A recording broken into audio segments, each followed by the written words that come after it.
নমস্কার, উপন্যাসের সার চ্যানেলে সকল শ্রোতা বন্ধুকে স্বাগত। আমাদের গল্প শোনার জন্য সাবস্ক্রাইব করুন আমাদের চ্যানেল উপন্যাসের সার। আমাদের আজকের গল্প শোনার জন্য চ্যানেল উপন্যাসের সার। আমাদের আজকের গল্প প্রতিমা, অচিন্ত কুমার সেনগুপ্ত। দরজায় দাঁড়ানো মেয়েটাকে দেখে পরিমল থমকে দাঁড়ালো। শ্যামলা রং, মুখখানি কচি, চোখ দুটি চঞ্চল, ছিপছিপে টান টান চেহারা। চোখে কি রকম ভালো লেগে গেল। যাকে ভালো লাগে এক পলকেই লাগে, সহস্রবার ঘুরিয়ে ফিরিয়ে দেখতে হয় না। কত সহজ শটান ঢুকে পড়ল পরিমল। চোখে লাগা মেয়েটাকে ইশারা করলো উঠে আসতে। চল। আশ্চর্য, দরদস্তুর না করে একেবারে ঘরে নিয়ে এলো প্রতিমা। ঘরে একবার ঢুকলে টাকা না দিয়ে যাবে কোথায়? দোতলায় মধ্যবিত্ত ঘর, খাটে পুরো বিছানা, মেঝেতেও ফরাস পাতা, আয়না, ব্রাকেট, কাঠের দুটো চেয়ারও আছে একদিকে। তাকে বাসন কোসন, দেয়ালে ক্যালেন্ডার, দেবদেবীর পট। বসুন। পরিমল একটা চেয়ারে বসল। দরজা ভেজিয়ে দিল প্রতিমা। বলল, টাকাটা দিন। কত? কতক্ষণ বসবেন? তুমিই বলো।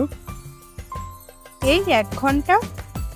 না না, 1 ঘন্টা অতক্ষণ নয়, এক্ষুনি চলে যাব। 5 টাকা দিন। মানিব্যাগ থেকে একটা 10 টাকার নোট বার করে ফরাসির ওপর ছুঁড়ে মারল পরিমল। নোটটা কুড়িয়ে নিয়ে প্রতিমা জিজ্ঞাসা করল, সিগারেট আনতে দেব? সিগারেট আমার সঙ্গে আছে। কিন্তু আমি একটা খেতে। সিগারেট খেলে বিচ্ছিরি দেখাবে, নাক দিয়ে ধোঁয়া বেরোবে। এমনি চুপচাপ বসে থাক। চাপ কি বসে থাকা যায়? প্রতিমা খুশখুশ করে উঠল, কেন আনবো? আমি ওসব খাই না। আরে কি দোষ? ইচ্ছে হলে তুমি খাও। আজকাল তো কত মেয়েই তো খাই। আমার একা খেতে বই গেছে। তাহলে খেও না, যা বলেছি চুপচাপ বসে থাক। ফরাসির ওপর উঠে বসলো প্রতিমা।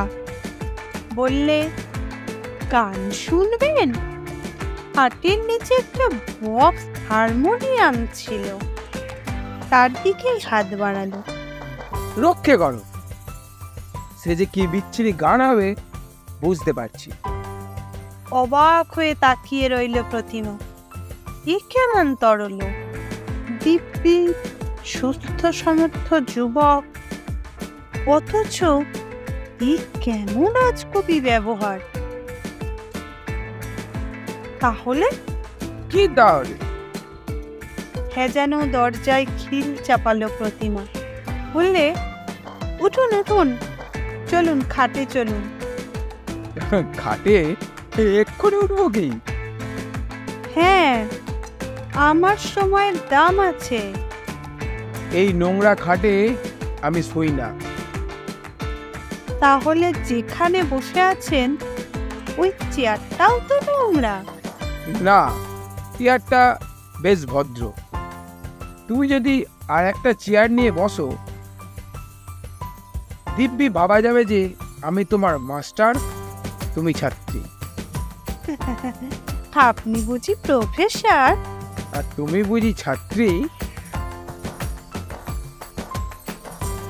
বরং ভাবা যেতে পারে তুমি মাস্টারনি আর আমি ছাত্র।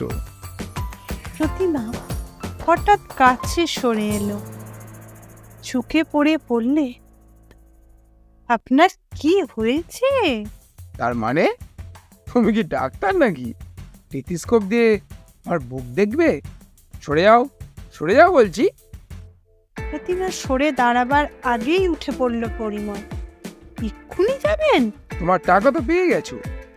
তা হোক, এ টাকায় আরো সময়ের দাম তো আবারও থাকতে পারে। কোথায় যাবেন? বাড়ি যাবো বললে বিশ্বাস করবে? না, ভাববো আর এক ঘরে গিয়ে উঠবেন। এরকম আছে অনেকে, এক ঘরে সাধু সেজে অন্য ঘরে গিয়ে শোধ তোলে। নিজেরা যা তাই তো ভাববে, আমার টাকা তো সস্তা নয়। দরজার কাজ ঘেঁষে এসে দাঁড়ালো প্রতিমা, বলল, আবার কবে আসবে? কি বললে?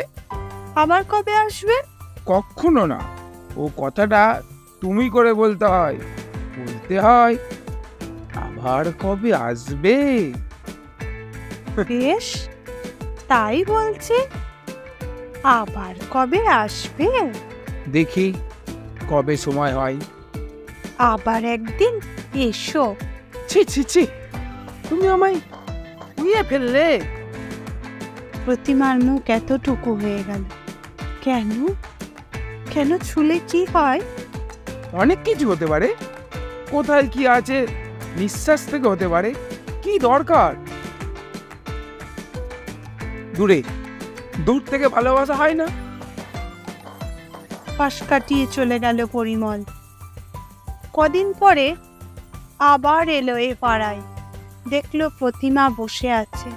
পরিমলকে দেখে উঠে একটু ভেতরে গিয়ে দাঁড়ালো, কিন্তু পরিমল ঢুকলো না। থাক প্রতীক্ষা করে, কতক্ষণ পারে দাঁড়াতে। আর একদিন দেখলো সদরে নেই। প্রতিবেশিনী বললে, ঘরের লোক আছে, এ সময় যেন ওকে বেশি দরকার। পরিমল বন্ধ দরজায় টোকা মারল। দরজা খুলেই বেরিয়ে এলো প্রতিমা, বললে, এক্ষুনি চলে যাবে? তুমি একটু ঘুরে এসো, এই আধ ঘন্টা। আচ্ছা, আসবে তো ঠিক? আসবো। পরিমল আর এলো না। তারপর যেদিন এলো, আগের মতোই নোট ছুঁড়ে দিয়ে বললে, কিছু খাবার আনাও তো, ভারী খিদে পেয়েছে। কি খাবে? Chop cutlet? না, লুচি, আলুর দম, মিষ্টি। একটা কিছু করতে পেরে খুশিই হলো প্রতিমা। চাকরকে পাঠালো দোকানে। চাকর ঠোঙা ভর্তি খাবার নিয়ে এলো। প্লেটে করে খাবার সাজিয়ে দিল প্রতিমা। গ্লাসে জল গড়ালো, বলল, খাও। আমি খাবো না। সে কি? তুমি খাও। আমি তো খাবোই, আমার জন্য আছে। না, আমার খাওয়া হবে না। তুমি প্লেট সাজাতে গেলে কেন? ঠোঙাটা দিয়ে দিলেই তো হতো। আছে তো ঠোঙা। তুমি তো ছুঁয়ে দিয়েছো। বিশ্বাস ছোঁয়া আমি খাই না। বেশি বাহাদুরি করতে হবে না। একটা মিষ্টি আঙুলে করে মুখের কাছে তুলে ধরল প্রতিমা। পরিমল শুধু মুখটা ফিরিয়েই নিল না, প্রতিমার হাতটাও জোরে ঠেলে দিল। আবার খাবার আনাই? আমার খাবার সব মিটে গেছে। যাদের এত ঘেন্না করো, তাদের কাছে আসো কেন? নাইলে আর যাবার জায়গা কোথায়? পরিমল উঠে পড়ল। মানি ব্যাগ থেকে আরো 2 টাকা ছুঁড়ে দিল ফরাসি। খাবারের দাম। টাকা লাগবে না। টাকায় আবার তোমাদের অরুচি হয় নাকি? এগিয়ে দিতে এসে প্রতিমা বললে, আবার কবে আসবে? বাহ, সুন্দর বলেছ তো, দিব্যি টানটুকু এনেছো। বাহ! শোনো, দেরি করো না। যদি বিরক্ত না করো তাহলে আসবা আবার। না না, না না, বিরক্ত আর করব না।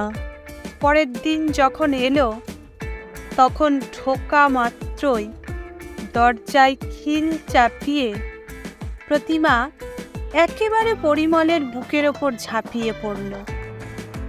বলল, সত্যি তো, আর জায়গা কোথায়, আর কোথায় আসবে?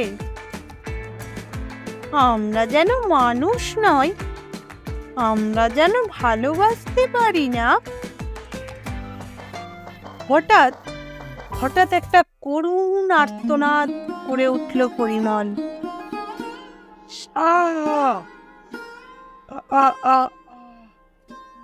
তে শিথিল হয়ে গেল প্রতিমা। পাংশু মুখে বলল, কি হলো, কি হলো তোমার? আমার আমার বুকে ব্যথা। আচমকাই এমন কদর জবাবে জড়িয়ে ধরলে কেন? ম্লান হয়ে গেল প্রতিমা। একটা পাখা কুড়িয়ে এনে হাওয়া করতে লাগলো। বললে, দেখো, বিশ্বাস করো, আমি বুঝিনি। একটু ভদ্রভাবে থাকতে পারো না? নামটা তো খুব সম্ভ্রান্ত করেছো।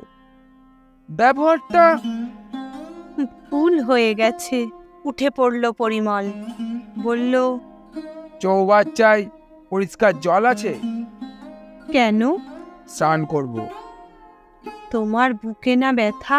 তা হোক, স্নান না করলে এ জ্বালা যাবে না।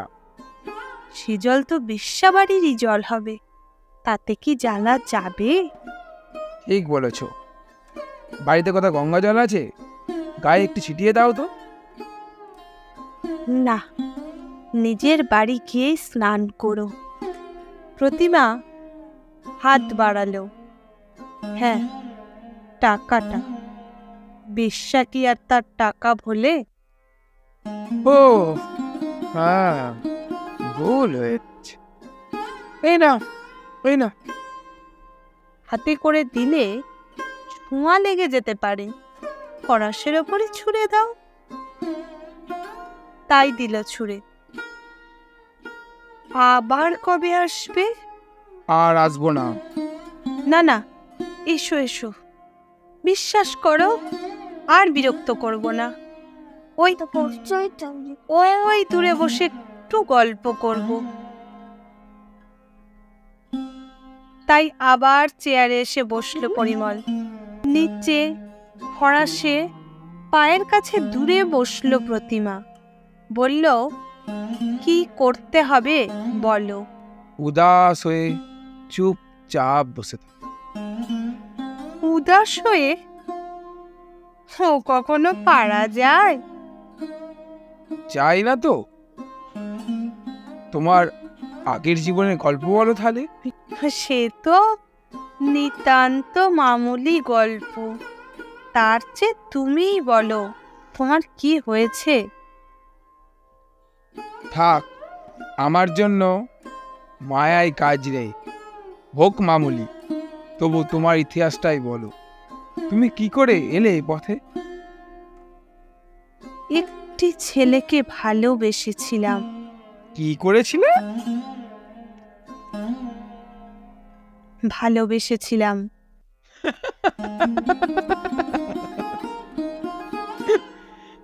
বেশ্যার আবার ভালোবাসা? বাহ, তখন তো আমি কুমারী। রাখো, আগে আর পরে সব সময়। যাও তবে, বলবোই না। কি বলবে? বলবে ছেলেটা ভাসিয়ে দিয়ে চলে গেল তোমার, আর তুমি কিচ্ছু করলে না। তুমি তাকে ভাসালে না, পরে তার উপর শোধ দিতে গিয়ে এ পথে চলে এলে। আজ্ঞে না, এখন এ পথে তুমিই আবার আমাকে ভাসাবে দেখছি। কেন? আমি তোমায় ন্যায্য টাকা দিই না? শুধুই টাকা? বিশ্বের কাছে টাকা ছাড়া আবার কি আছে? আচ্ছা বলো তো, বারে বারে ও কথাটা শোনাও কেন? সত্য কথা শুনতে ভয় করে বুঝি?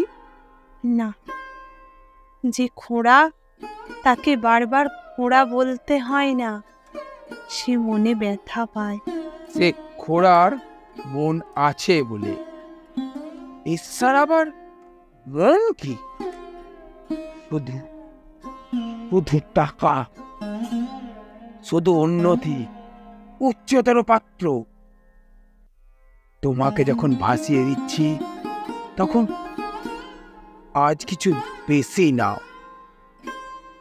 ব্যাগ খুলে 15 টাকা ছুঁড়ে দিল পরিমল। আবার কবে আসবে? কেন দিনক্ষণ বলে আসতে হবে? যখন খুশি আসা যাবে না? আচ্ছা, কথা দিলুম, বুধবার আসবো। বুধবার গেল না, ইচ্ছে করেই গেল না।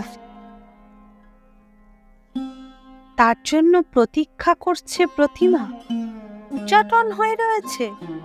গেল না বলে কি একটু হতাশ হবে? ছাই হবে।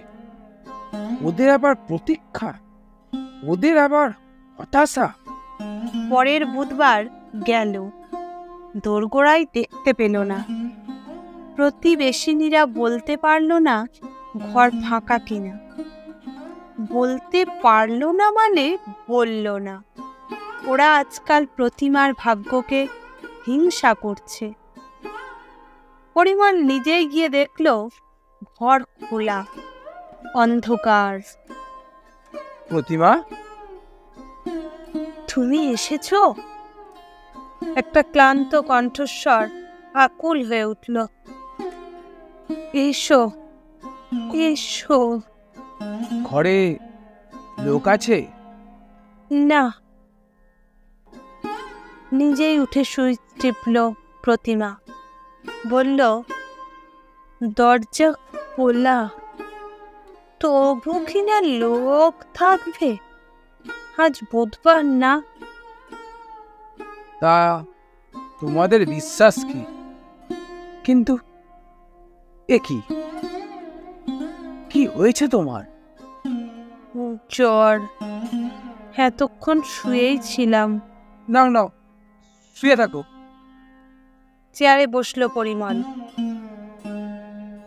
বললে না তোমাদের আবার জ্বর? তা জ্বর হতে আপত্তি কি? পশু পাখিদেরও তো জ্বর হয়। সত্যি সত্যি শুয়ে পড়ল প্রতিমা। খাটে না গিয়ে নিচে ফরাসে। বলল, মাথায় খুব যন্ত্রণা করছে। ওষুধ বিশুধ খাওনি কিছু? প্রতিমা চুপ করে রইল। ডাক্তার ডাকলে আসে না? প্রতিমা হাসল। আসে, আসে বই কি, এসেওছে। সে এলে তাকে উল্টে টাকা দিতে হয়। তার কি করা যাবে, যার যেমন ব্যবসা। পরিমল ব্যাগ থেকে টাকা বার করলো। তার ডাক্তার যখন এসেছে তখন তো ভালো হয়ে যাবে। কই আর হচ্ছি, গাটা পুড়ে যাচ্ছে, খুব ব্যথা। প্রথম দিকটা ওরকম হয়। চেয়ার থেকে একটুও নামলো না পরিমল। ও কিচ্ছু নয়, টাকা কটা রাখো। আজ বুঝিয়ে আরো কিছু বেশি দিল। হাত বাড়িয়ে কোনো দিন নেয় না। আজ বুঝি নিতে গেল প্রতিমা, কিন্তু কায়দা করে হাত পরিয়ে নিয়ে নোট দুটো ফেলে দিল ফরাসের ওপর। উঠে বসবার চেষ্টা করলো প্রতিমা। না না, উঠো না। অমনি শুয়ে থাকো। যৌবনের অহংকারগুলো একটু কমেছে? দেখতে মন্দ লাগছে না। না গো, ফুলওয়ালা এসেছে। উঠে বসলো প্রতিমা। হাতে ও ঝোলায় বিস্তর ফুল নিয়ে ঢুকলো ফুলওয়ালা। বলল, সেদিনের চেয়েও বেশি ফুল এনেছি। আজ বাবু নিজেই আছেন দেখছি, নিশ্চয়ই অনেক বেশি কিনবেন। না না, ফুল দিয়ে কি হবে? খোলা চুলে উঠে বসলো প্রতিমা। বলল, চুলটা বেঁধে ফেলি। তুমি সেই এক বেনেই ভালোবাসো। তারপর বলো তো, খোপা করে জড়িয়ে নেব। না না, অসুখের মধ্যে ফুল কিসে? উঠে পড়ল পরিমল। ফুল তো লাগে সেই ফুল সজ্জায়। উফ, পাগল না হলে মানুষ কি করে যে ফুলের মধ্যে শুয়ে ঘুমোয়? কিছুদিন ফাঁক দিয়ে আবার এসেছে পরিমল। দেখলো প্যাসেজের খানিকটা দূরে সরে দাঁড়িয়ে প্রতিমা আরেকটা বাবুর সঙ্গে দরাদরি করছে। ওদের পাশ দিয়ে তাড়াতাড়ি এগিয়ে গেল পরিমল। যদি আগে ভাগে ঘরে গিয়ে বহাল হতে পারে, তাহলে দেখা যাবে অবস্থাটা কেমন দাঁড়ায়। দেখা যাবে প্রতিমার ভালোবাসার দৌড়। পরিমলকে দেখেই প্রতিমা বাবুকে ছেড়ে দিয়ে ভিতরে চলে এলো। ও কি, বাবুকে ছাড়লে কেন? পুরনোর জন্য কি কেউ নতুনকে ছাড়ে? যাও যাও, ডেকে আনো। পরিমল ব্যস্ত হয়ে উঠল। তুমি চলো। বাহ, আমি তো ঘরে যাবার জন্য আসিনি। আমি শুধু জানতে এসেছি কেমন আছো। ভালো আছি, খুব ভালো আছি। কিন্তু রোগা হয়ে গিয়েছো, বেশ দুর্বল দেখাচ্ছে। তা এক্ষুনি এর মধ্যে দরজায় দাঁড়ালে কেন? নইলে চলবে কি করে? আহারে, শাসালো বাবুটা চলে গেল। তা তুমি চলো না। না, আমি তো আর শাসালো নয়, আমি এমনি দেখতে এসেছিলাম ভালো হয়ে উঠেছো কি না। কিন্তু সেদিন একেবারে হুড়মুড় করে ঘরে ঢুকলো পরিমল। ঘরে ঢুকেই দরজা বন্ধ করলো। দরজা বন্ধ করেই খাটের ওপরে আট করে পাতা বিছানায় শটান শুয়ে পড়ল। প্রতিমা তো স্তব্ধ। এ কি হলো তোমার? এ কি হলো তোমার? প্রচন্ড প্রচন্ড জ্বর, গা সারা গায়ে প্রচন্ড ব্যথা করছে। তা এইখানে এ নোংরা বিছানায় শুয়ে পড়লে যে অসুস্থ সে তো অজ্ঞান, তার আবার নোংরা কি? সে তো মাঠে ঘাটে ফুটপাতে হাসপাতালেও সে পড়ে। কাছে বুঝি একটু ঝুঁকে এলো প্রতিমা। বলল, এ কি তোমার গায়ে কি সব বেরিয়েছে? মায়ের। আস্তে কথা বলো, কেউ যেন শুনতে না পায়। দাঁড়াও, আমি সব ব্যবস্থা করছি। আর সে কি ব্যবস্থা! খাটে মশারি ফেলে পরিমল সই, নিচে খোলা ফরাসে প্রতিমা। উঠে উঠে রোগীর নানা খেজমত খাটা, নানা রকম উপশমের উপায় খোঁজা। দিনের বেলায় নিজের হাতে স্পঞ্জ করে দেওয়া, নিম পাতা দিয়ে হাওয়া করা, পথ্য করে এনে নিজের হাতে খাওয়ানো। তারপর ও যা বলছে তাই নির্বিবাদে মেনে চলা। আহার নেই, ঘুম নেই, রোজগার নেই, লোকজন নেই, শুধু অকুল নদীতে লক্ষিন্দরকে নিয়ে যেন ভেলায় ভাষা। গোড়াতেই বলেছিল প্রতিমা, তোমার বাড়িতে খবর দাও। হাকিম এসে ওরা হাসপাতালে পাঠিয়ে দেবে, এই ভয়েই তো পালিয়ে এসেছি। তাহলে তোমার দেশের বাড়িতে তো জানানো দরকার।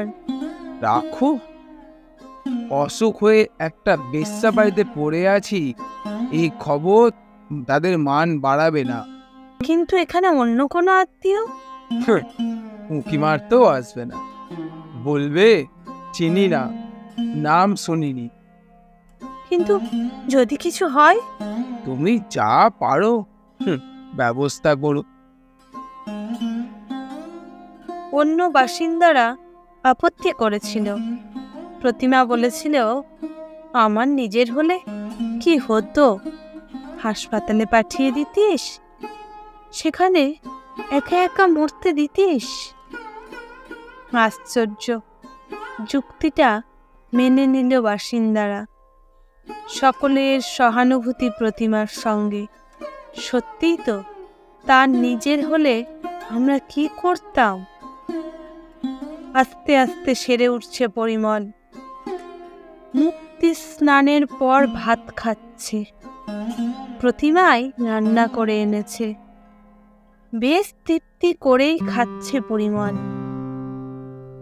খাওয়া প্রায় শেষ হয়ে এসছে। প্রতিমা সলজ্জ মুখে মিষ্টি হেসে বলল, এখন বিশ্বাস হয় কি আমি তোমাকে ভালোবাসি? বেশ্যার আবার ভালোবাসা? কথা কইল না প্রতিমা, চুপ করে রইল। বাকি ভাত কটা খেতে দিল পরিমলকে। তারপর এটো থালা নিয়ে চলে গেল কলতলায়। আছি বিছানায় শুয়ে বিশ্রাম করছে পরিমল। শুনতে পেল আতঙ্কিত আর্তনাদ, আগুন আগুন আগুন আগুন আগুন আগুন আগুন! কে কোথায় আছে? আগুন! Fire brigade! ফায়ার ব্রিগেডের আগুন নয়, আসলে বাথরুমের দরজা বন্ধ করে গায়ে কেরোসিন ঢেলে নিজের শাড়িতে আগুন লাগিয়েছে প্রতিমা।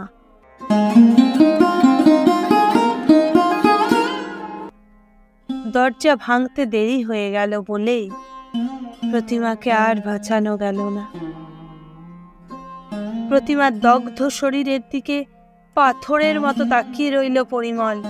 মনে হলো প্রথম প্রেমের পর আরও প্রেম আসে, কিন্তু প্রথম মৃত্যুর পর আর মৃত্যু নেই।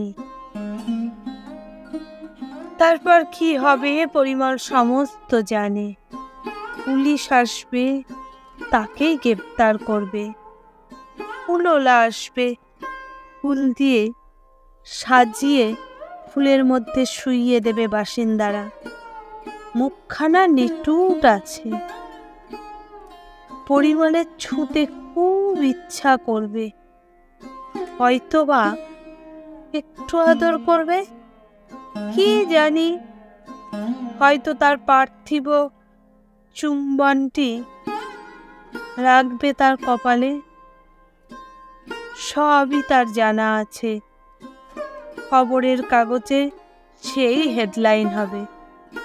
শেষ পর্যন্ত উজ্জুত হাঙ্গামা করে পুলিশের হাত থেকে বেরিয়েও আসবে। কিন্তু এইটুকু শুধু জানা নেই, প্রতিমাকে কি করে এর প্রতিমা করা যায়।